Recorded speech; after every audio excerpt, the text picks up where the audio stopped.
Hey guys, welcome back to another video here on Raul Animate. Thank you so much for coming along. This time on the bench we have a quirky SEIKO Lord Matic 5605 7030. It is in a pretty rough shape. The case has a few dents and it is heavily scratched. And today we are going to restore it and bring it back to its former glory.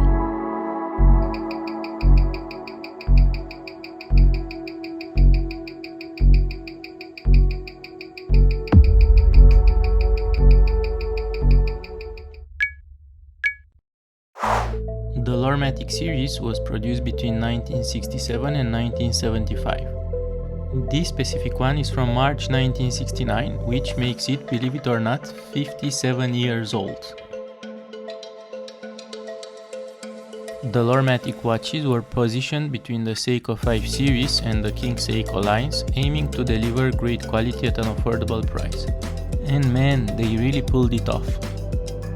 As you can see, the case and dial of this one are quite different from the classic watches of that era. The case is flat and square with a nice brushed pattern covering its entire upper surface. As for the dial, it features horizontal hour markers instead of the usual circular pattern placed at equal intervals. I genuinely like it, however, this makes reading the time quite inaccurate.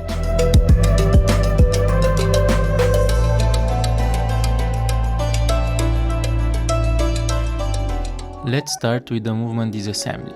This watch uses the caliber 5605, an automatic movement that runs at 21,600 beats per hour. One great thing about it is how compact it is, allowing the watch to have a total thickness of 9.5 millimeters. I'm not completely sure, so maybe some of you SEIKO experts can confirm. Isn't this movement very similar to the more expensive 5645 Grand Seiko caliber? I never serviced a 56GS on the channel, but I have done one offline and they seem almost identical. They also share the same features: automatic winding with manual winding capability, seconds hack and quick set date. Basically, it offers all the convenience features you'd expect from today's mid-range watches. What's also impressive is that it has no plastic parts, which is unbelievable considering that even the premium 61GS that I previously serviced on the channel had one. The plates and the parts in this movement, as you can see, are also nicely finished. They feel very sturdy compared to the movements found in today's mid-range Seikos.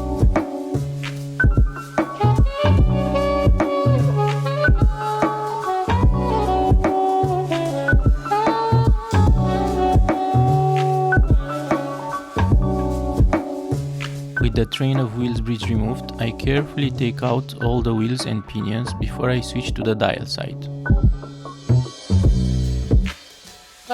If you are servicing this watch yourself and you are worried of not remembering how to put it back, you can find the full service manual online for the base 5606 caliber. That's the day-date version of the 5605, so the differences are minimal.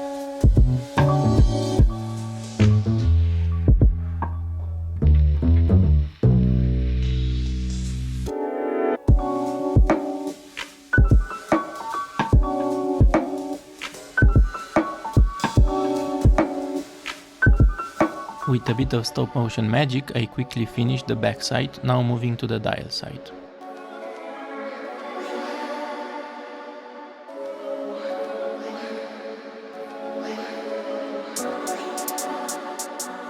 Removing the plate that holds the calendar disc in place reveals a lot of gunky oil.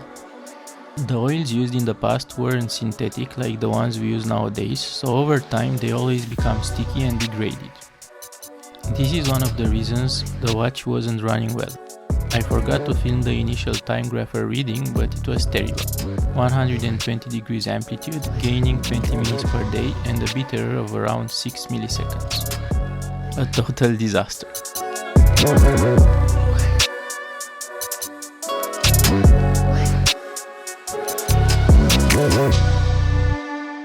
I didn't mention this earlier, but this watch doesn't have a screw-down case back.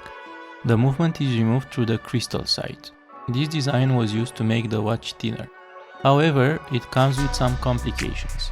For example, you can't remove the stem in the usual way by pressing the setting lever from the back.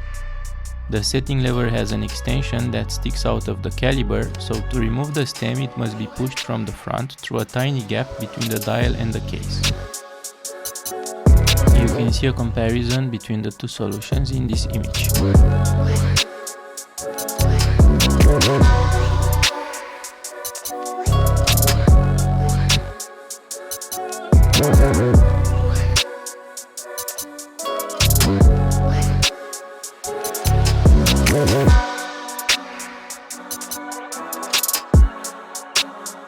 With everything disassembled, it's time for cleaning. To clean the movement and its components, I use isopropyl alcohol.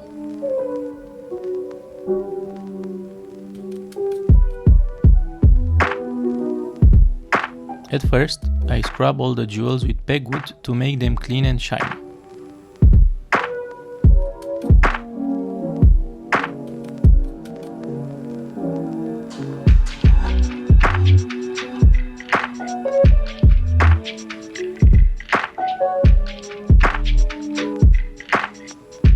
I also scrub the main plate to remove the stuck gunky oil.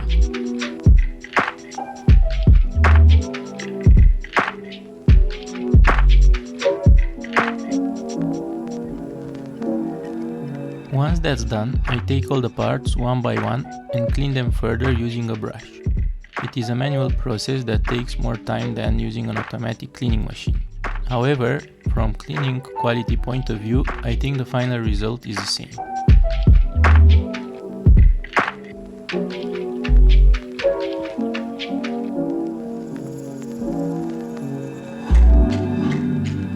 As for the case, it has dents and scratches everywhere.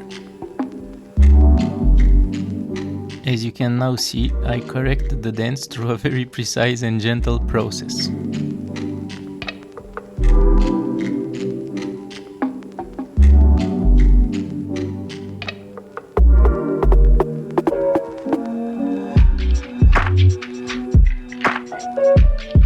The clasp is also bent, so I had to use the same gentle process and also bend it using a pair of pliers.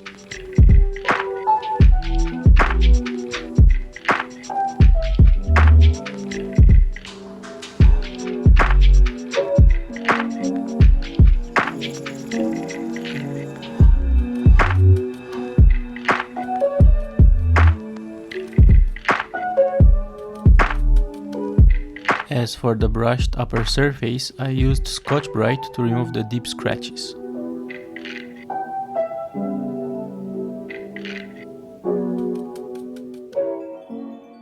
The crystal was also a problem. It was heavily scratched everywhere. I tried to find a replacement, but because this watch is so old, it was impossible. So I did what I know best, patiently sanding and polishing it until it looked good enough. I started with 400 grit and gradually worked my way up to 6000 grit, finishing with Tamiya polishing compound.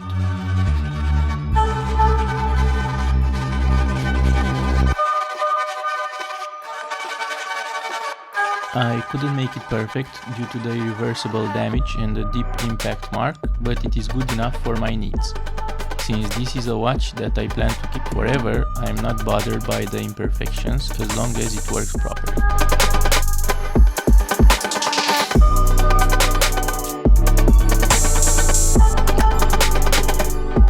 As a final step, I used the ultrasonic cleaner to remove all the dirt from the case, bracelet and crystal.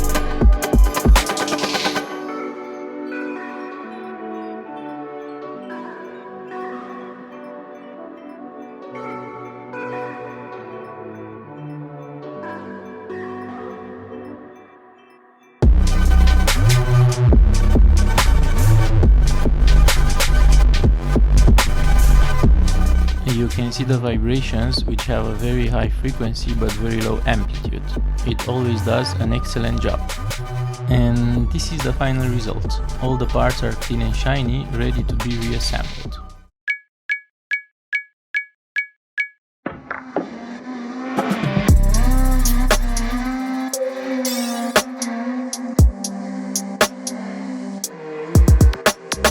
Putting the watch back together shouldn't be more complicated than disassembling it, as long as you follow the correct sequence. Normally, I use a tray to place the parts in the order I dismantle them. As an extra support, you can search for the caliber service manual, which shows all the steps in chronological order, including the oiling points. Oiling is a key point for proper watch function. Try to use good quality oils and don't overdo it. Less is better.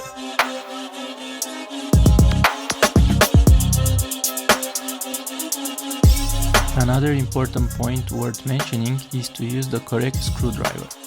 Never use a screwdriver that's narrower than the screw head diameter. It may damage the screw head and can also ruin the screwdriver itself. Also, always sharpen your screwdriver tips before working on the watch. Otherwise, when applying torque, the screwdriver may slip from the screw head and cause irreversible damage.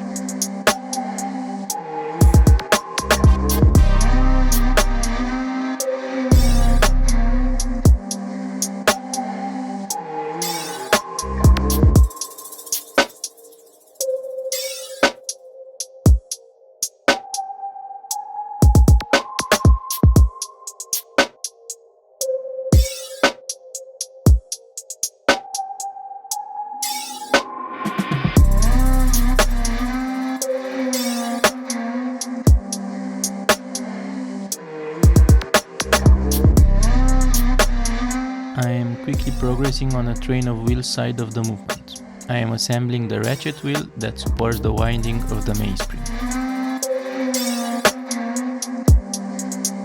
Once it's fixed, I add a few winds before reinstalling the balance wheel. If the pallet fork jumps from one side to the other when lightly touched, it means power is correctly transmitted from the mainspring barrel. And with that confirmed, I can confidently install the balance wheel that starts oscillating right away. For me, this is the most satisfying moment in the watch repair process, as the movement comes back to life and confirms that everything went well so far.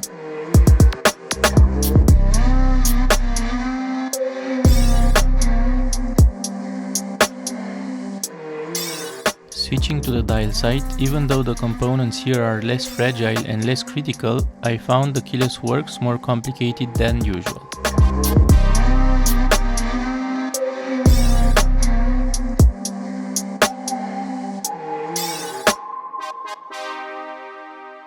There are many movable parts that control the winding, manual time setting and the seconds hack. I use the service manual to ensure I put them back in the correct order and I don't miss any oiling or greasing points.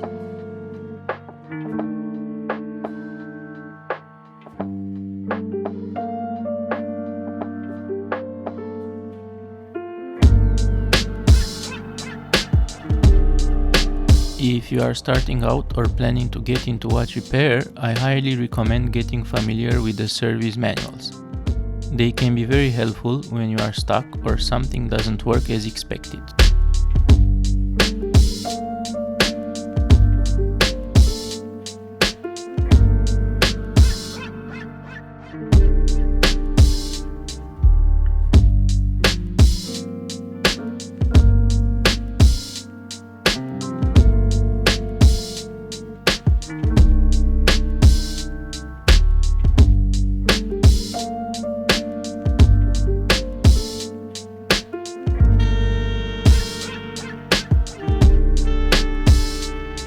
With the keyless works back in place, I am now fixing the mechanism that rotates the calendar disc. This specific part that I am now installing is usually made of plastic. I was positively surprised to see that on this watch is made of metal. I wonder if the previous watchmaker replaced it or it came this way from factory.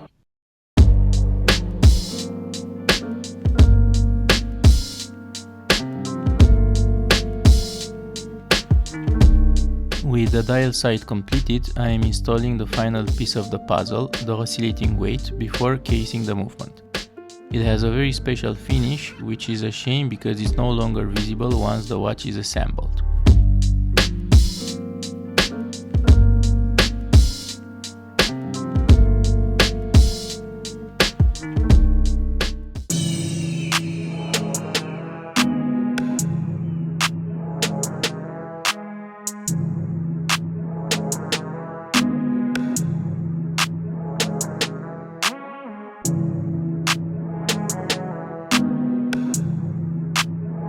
We are almost at the end. With the movement back in the case, I rotate it into the correct position and lock it in place.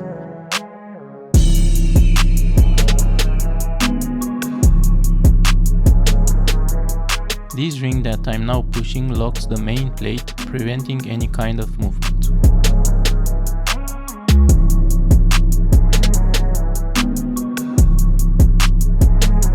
And guys, pay attention. This is the last time the dial texture is visible. I find it really beautiful, complementing the hour markers perfectly.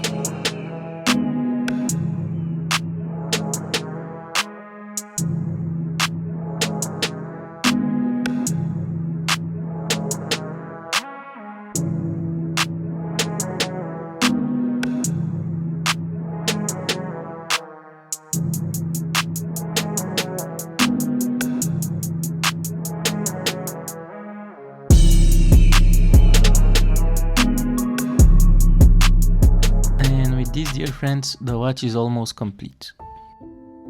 The final step is to reinstall the metal mesh bracelet, which adds an extra touch of elegance.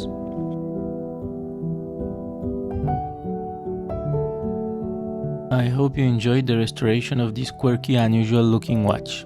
I also hope you learned something new along the way.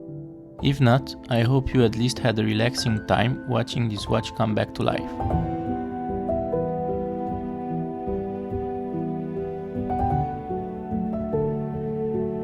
I managed to achieve a pretty good amplitude and a very precise time gaining rate checked in 4 positions. Let me know in the comments section if you enjoyed the video, and don't forget to subscribe if you haven't already. I'm not sure what will be the next watch on the bench, but as you might expect, it will most likely be another Seiko. Anyway, thank you for watching and I'll see you into the next one. Cheers!